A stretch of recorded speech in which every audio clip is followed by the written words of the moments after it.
गांजले त्यासी म्हणे जो आपले, तोची साधू ओळखावा, देव तेथेची जानावा। गांव में झाड़ू लगाकर मन की गंदगी साफ करने वाले और प्रेम को जगाने वाले संत गाडगे महाराज जी का भी यही संदेश था कि अंदर झांको, अपना मैल साफ करो, अपने अंदर जो गंदगी है पहले वो साफ करो और सत्य के पथ पर चलो। आजादी की लड़ाई में तिलक जी, गोखले जी, काका कालेकर जी, विनोबा भावे जी, भाऊ साहेब थोराट जी, अन्ना साहेब शिंदे जी, अच्युत पटवर्धन जी, ये सब यहीं से इन्होंने आजादी की लड़ाई लड़ी और हमेशा देश को राह दिखाई। आज मैं साईं बाबा जी के मंदिर में गई और मैं सोच रही थी, हम मंदिर में जाते हैं, प्रसाद लेते हैं, मत्था टेकते हैं, चले आते हैं।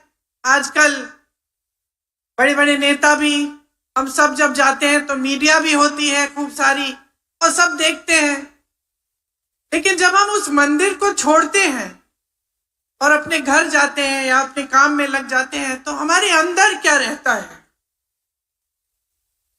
जिनके सामने हमने मत्था टेका है, जिनको पूजा है, जिनका प्रसाद लिया है, उनकी बातें क्या हमारे मन में बसती हैं कि नहीं, क्या हम उनको अपने मन में रखते हैं कि नहीं। और यहां आकर साईं बाबा की वो प्रतिमा देखकर एकदम साधारण तरह से वही प्रतिमा, चाहे यहां हो, वहां पे बैठे हुए जो लोग थे वो बता भी रहे थे कि ये प्रतिमा पूरे देश में एक ही होती है, क्योंकि साईं बाबा जी साक्षात थे। और मैं सोच रही थी कि इनकी जो सीख थी समानता की, मानवता की, किसी का दुख है उसमें शामिल हो, उसकी मदद करो, कोई गरीब है उसकी मदद करो, सच्चाई की बात, सत्य की बात, ये आज जो हमारे देश के राजनीतिक मंच हैं, क्या ये बात आज भी उन मंचों पे है? क्या हमारे दिलों में है? क्या मैं चुनावी सभा में इसकी चर्चा कर सकती हूं? मैं सोच रही थी कि पिछले 10 सालों में मोदी जी के राज में, भाजपा के राज में और यहां जो 2.5 सालों से आपकी जो सरकार रही है उसके राज में सच्चाई की अहमियत क्या रह गई है। ऐसे मंचों पर चाहे मंत्री हो, प्रधानमंत्री हो, बड़े बड़े नेता हो, कुछ भी कह देते हैं, उनको ये परवाह नहीं होती कि मैं जो कह रहा हूं, मैं जो जनता के सामने रख रहा हूं, ये सच है कि नहीं है, ये भलाई की बात है कि नहीं है, क्या मैं जनता के जज्बातों के साथ खिलवाड़ कर रहा हूं, राजनीति कर रहा हूं, या जनता की भलाई की बात कर रहा हूं। आज मुझे ताज्जुब होता है कि इसी महाराष्ट्र में, जिस पर हम सबको गौरव है, हमारे पूरे देश को गौरव है, छत्रपति शिवाजी महाराज जी का अपमान हो रहा है, आपका अपमान हो रहा है। वही नेता मोदी जी और उनके साथी, वही नेता जो मंच पे खड़े होते हैं और उनका नाम लेते हैं, उनका सम्मान नहीं करते। 7 साल पहले प्रधानमंत्री जी ने शिवाजी महाराज की प्रतिमा का शिलान्यास किया, बाद में चुपचाप से बनाना बंद कर दिया। संसद के बाहर जो उनकी प्रतिमा थी वो हटा दी और जो सिंधुदुर्ग में प्रतिमा बनाई वो तो दह गई, क्योंकि उसको बनाने में ही इतना भ्रष्टाचार था। तो फिर नाम लेने का फायदा क्या है जब आप अपमान करेंगे। मोदी जी बार बार बाला साहेब ठाकरे जी का नाम लेते हैं मेरे भाई के संदर्भ में। मैं राहुल जी की बहन हूं, मैं कहती हूं मोदी जी सुन लीजिए, सुन लीजिए, बाला साहेब ठाकरे जी का नाम सुन लीजिए और ये भी सुन लीजिए कि हां हमारी विचारधारा अलग थी, हाँ, हमारी राजनीतिक सोच अलग थी, लेकिन न बाल ठाकरे जी और न कांग्रेस पार्टी का कोई भी नेता, न राहुल जी, न आज का कोई भी कांग्रेस का नेता शिवाजी महाराज का अपमान बर्दाश्त करते। और एक मेरी चुनौती भी सुन लीजिए कि जिस तरह से आप चुनौती देते रहते हैं, मैं चुनौती देती हूं मोदी जी को, अमित शाह जी को। मैं चुनौती देती हूं कि मंच पे खड़े होकर कह दें कि वो जाति जनगणना करवाएंगे। मंच पर खड़े होकर कह दें कि आरक्षण का जो 50% की जो सीमा है उसको हटा देंगे। वो मंच पर खड़े होकर कहते हैं कि मेरे भाई आरक्षण के खिलाफ हैं। वो व्यक्ति जो मणिपुर से मुंबई तक जिसने यात्रा की, न्याय यात्रा की, न्याय मांगने के लिए, उस व्यक्ति के बारे में कहते हैं कि वो आरक्षण के खिलाफ है। झूठ बोलते हैं, सरासर झूठ, आपके मंचों पर खड़े होकर ये जानते हुए कि इस इंसान ने कन्याकुमारी से कश्मीर तक पैदल यात्रा की है, न्याय मांगी है, जाति जनगणना की बात की है। इसलिए करते हैं क्योंकि डर गए। उन्होंने देखा कि ये व्यक्ति कन्याकुमारी से कश्मीर 4000 किलोमीटर चल पड़ा और मणिपुर से मुंबई चल पड़ा और इसने न्याय मांगा। और इस व्यक्ति ने कहा कि जाति जनगणना होनी चाहिए, हमें मालूम होना चाहिए कि कौन किसकी कितनी संख्या है, क्योंकि जब तक हम जानेंगे नहीं ठीक तरह से तो तब तक सही आरक्षण कैसे देंगे। ये जानते हुए पूरी जनता के सामने ये झूठ बोलते हैं। ये महाराष्ट्र की जनता का अपमान है, ये आपका अपमान है, क्योंकि ये सत्य की धरती है। आपने हमेशा सच्चाई को पहचाना है।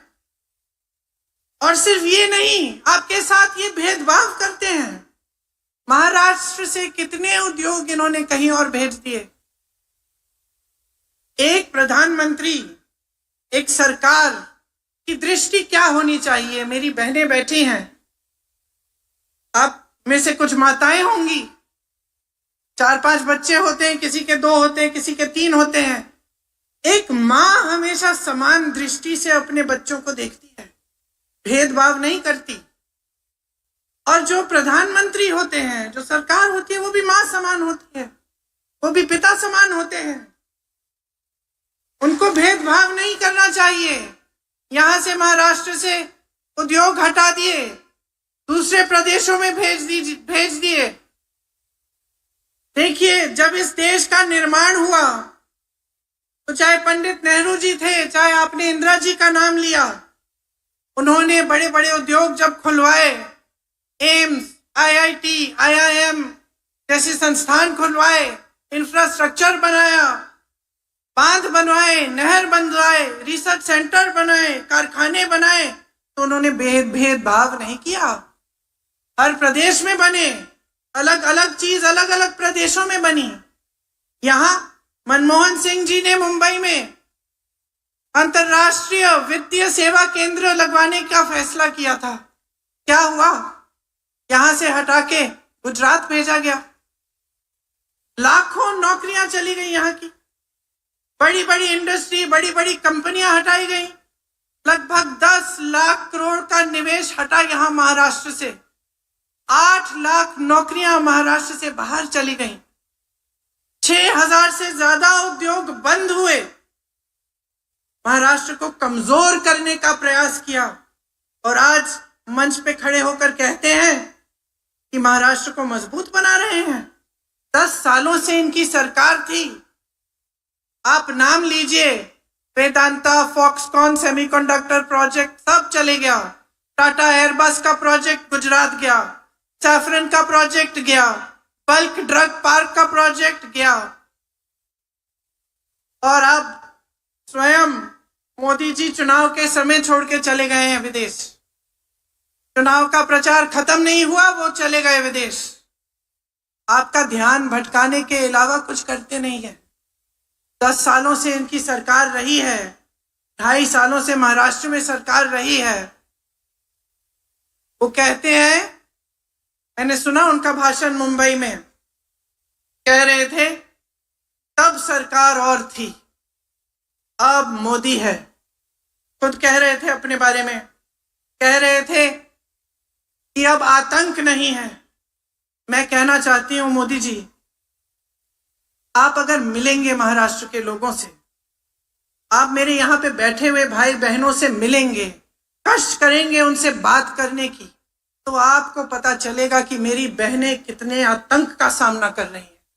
आपको पता चलेगा कि ये जो महंगाई का आतंक आपकी सरकार ने सबके सामने छोड़ दिया है, उसका सामना कैसे मेरी बहनें कर रही हैं। शायद पहली दिवाली होगी ये वाली जो ठीक से आप मना भी नहीं पाएंगी। आप जब मार्केट जाती हैं, दुकान जाती हैं, आदि चीजें छोड़ के आ जाती हैं। घर में कोई बीमार पड़ता है, कोई संकट आ जाता है, घबराहट होती है, पैसे कहां से आएंगे, घर की मरम्मत करनी पड़ती है, दिल घबराता है कि चलो ठीक छोड़ दीजिए, बाद में कर देंगे, बारिशों के बाद कर देंगे, सर्दियों के बाद कर देंगे, अभी पैसे नहीं है इसके लिए।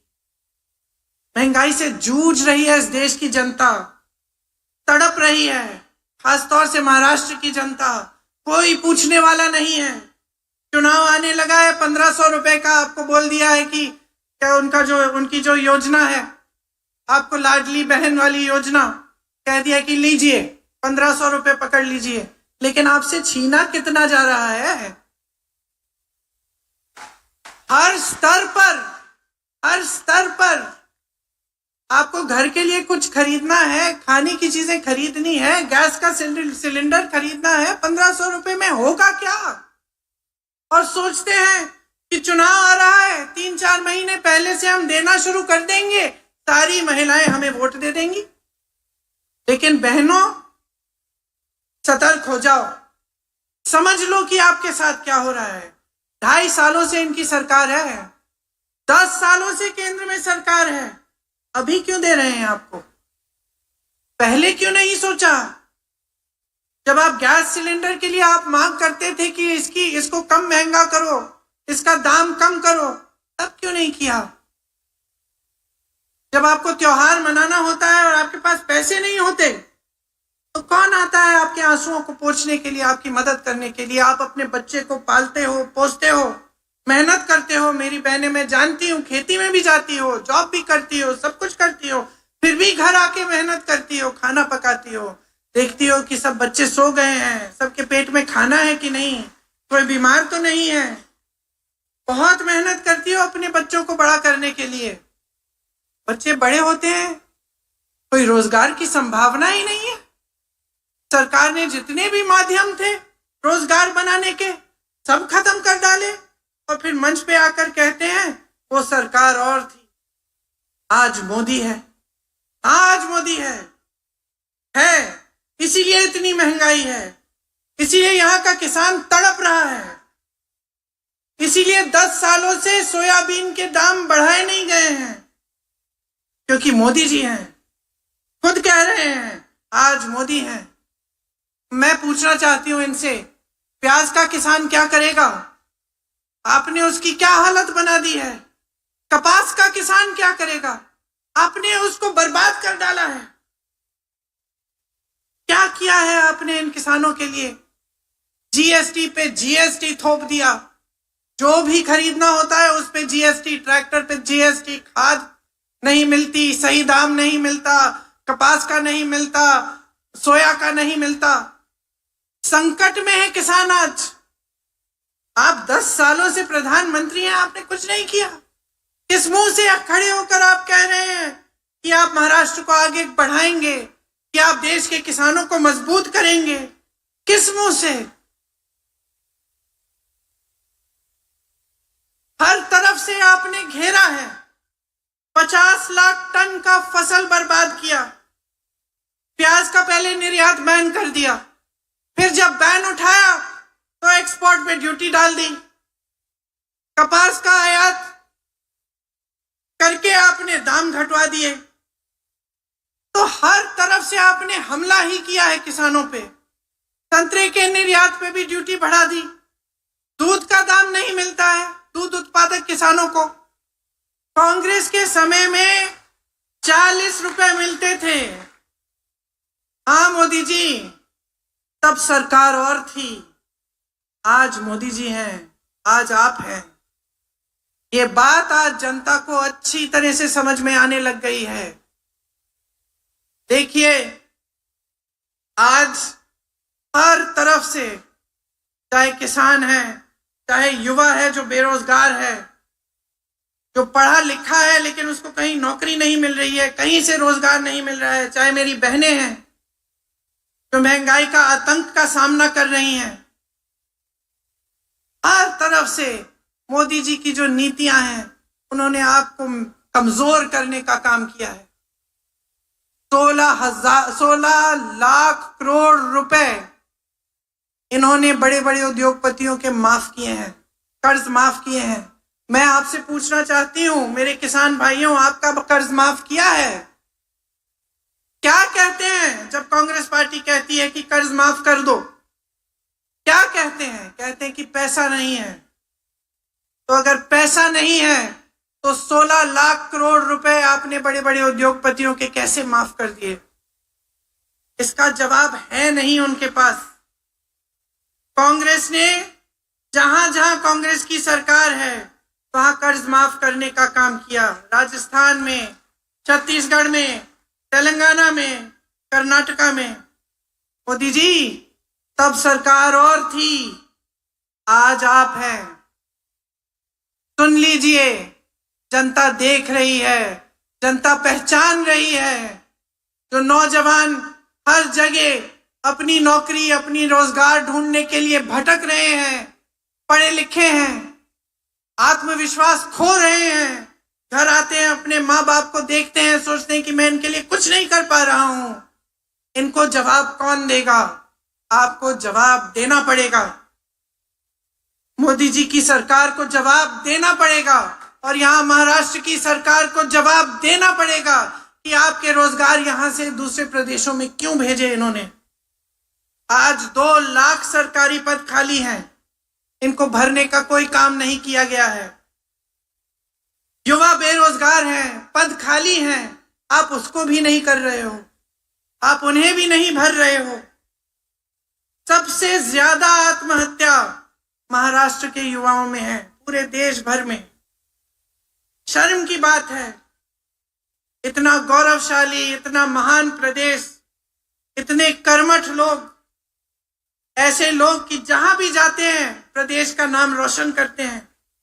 मैं दिल्ली में मिलती हूं लोगों से, महाराष्ट्र के लोग होते हैं, एकदम मुझे पता चल जाता है काम करता है ये आदमी, इसमें वो ऊर्जा है,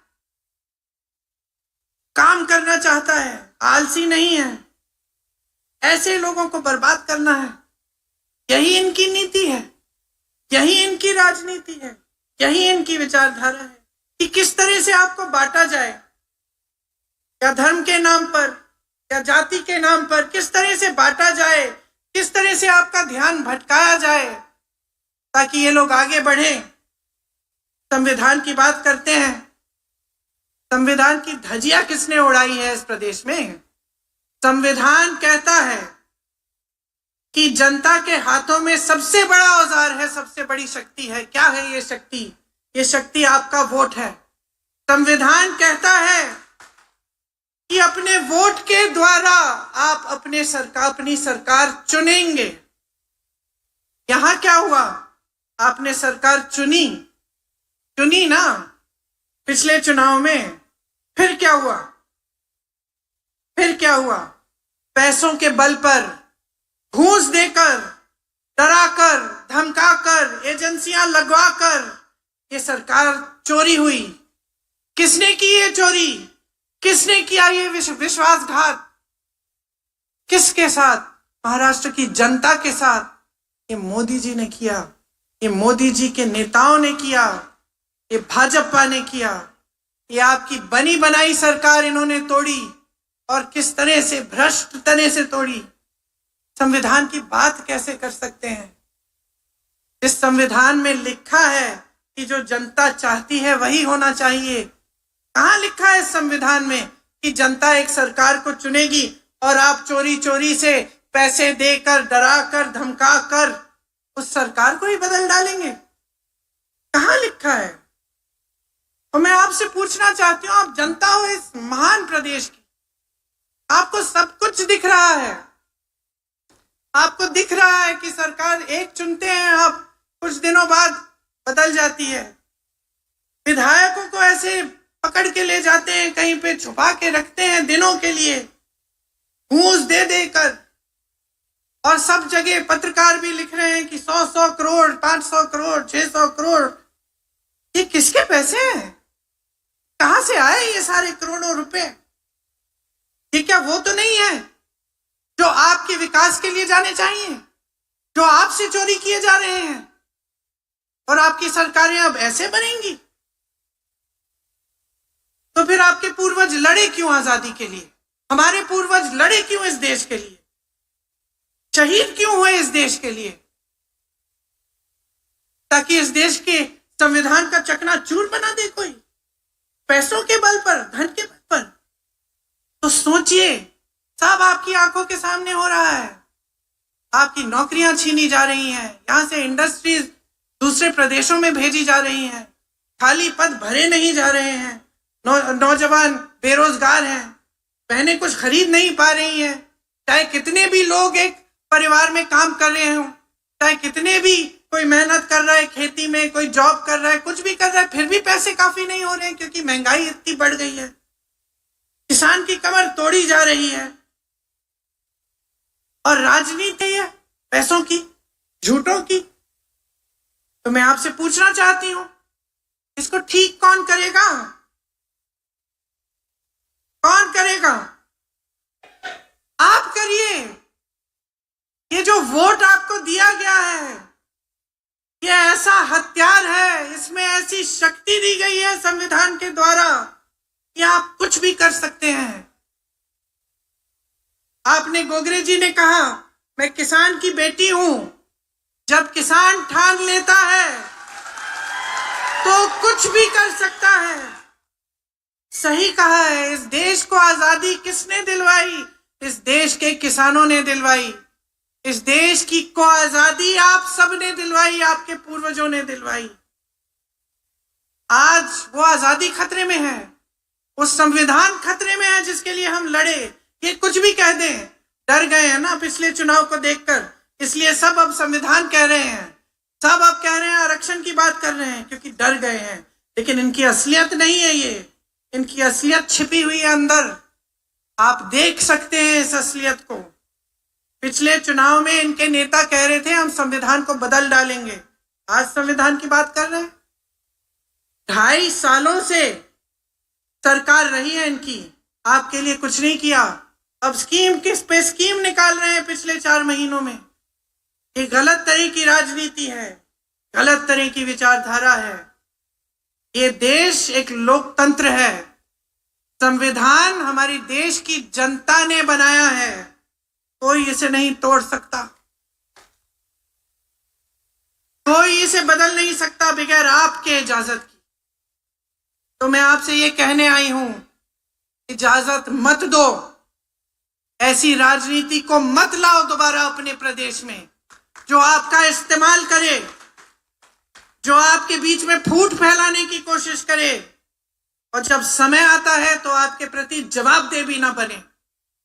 जितने भी नेता इस मंच में बैठे हैं, जितने भी नेता आपके सामने आते हैं, चाहे किसी भी पार्टी के हों, चाहे कितना बड़ा नेता हो, देश का प्रधानमंत्री हो, आपने मंच पे बिठाया है, आपने वोट देकर मंच पे बिठाया है। सत्ता हमारी नहीं है, आपकी है। पहचानिए इस सत्ता को। इस प्रदेश के किसानों को मजबूत बनाना है, इस प्रदेश की बहनों को मजबूत बनाना है, इस प्रदेश के युवाओं को आगे बढ़ाना है, उनको एक मजबूत आगे का भविष्य देना है। और ये भविष्य आप अपने लिए खुद बना सकते हैं अगर आप सही राजनीति को चुने, अगर आप सही नेताओं को चुने। आप अपनी राजनीति में ये डिमांड करें, ये मांगे कि हमें सच्चाई चाहिए, हमें जवाबदेही चाहिए, हमें काम चाहिए, हमें विकास चाहिए, हमें अपना हक चाहिए।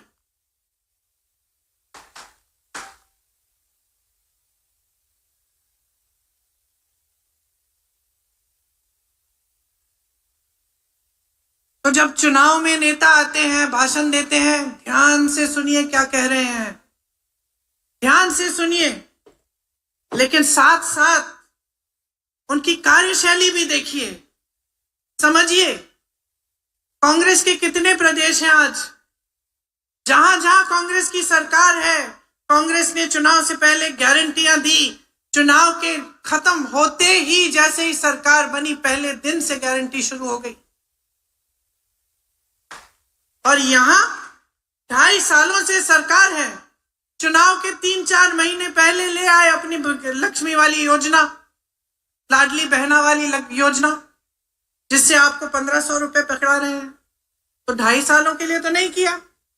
कांग्रेस की सरकारों को देखिए, शुरू से जब से सरकार बनती है, छत्तीसगढ़ में मुझे याद है 24 घंटे के अंदर अंदर किसानों के कर्ज माफ करने का काम शुरू हो गया। ये लोग क्या कहते हैं, पैसे नहीं है। तो हम यहां पे भी, इस चुनाव में भी कांग्रेस पार्टी और महागाड़ी योजना नहीं, महाविकास अघाड़ी, माफ करिए, महाविकास अघाड़ी, हम लोग कह रहे हैं कि हमारी कुछ गारंटियां हैं। ध्यान से इन गारंटियों को सुनिए। महिलाओं को हम हर महीने 3000 रुपए देना चाहते हैं, और बस की जितनी भी यात्राएं हैं प्रदेश में वो मुफ्त होंगी। अब आप पूछ सकते हैं कि ठीक है, आपने कह दिया, हमें कैसे मालूम, आप करेंगे साथ में। देखिए, कर्नाटका में हो रहा है, तो आपको ये भी देखना है कि ये लोग जो कह रहे हैं कहीं पे कर भी रहे हैं, हम कर रहे हैं। तो एक तो ये गारंटी है। दूसरी कि हम जातिगत जनगणना करवाएंगे और 50% आरक्षण की सीमा हटाएंगे। इसके लिए मैंने कहा कि मेरे भाई राहुल गांधी जी ने देश भर में यात्रा की है, और हम करके दिखाएंगे आपको। एक और गारंटी है कुटुंब रक्षा। इसमें 25 लाख का स्वास्थ्य बीमा आपको मिलेगा। देखिए, ये राजस्थान में हमने किया था, और मुझे इतनी खुशी हुई थी उस समय जब मैं राजस्थान गई थी। मैं ऐसे लोगों से मिली जिनका पूरा हार्ट का ऑपरेशन, कैंसर का पूरा इलाज सारा सरकार ने कराया इन 25 लाख रुपयों में, और उनको कुछ नहीं देना पड़ा। सिर्फ जो रजिस्ट्रेशन का एक फॉर्म होता है, 100-200 रुपए उसके भरने के पैसे दिए, सब मुफ्त हुआ। और हम यहां भी, आपके प्रदेश में भी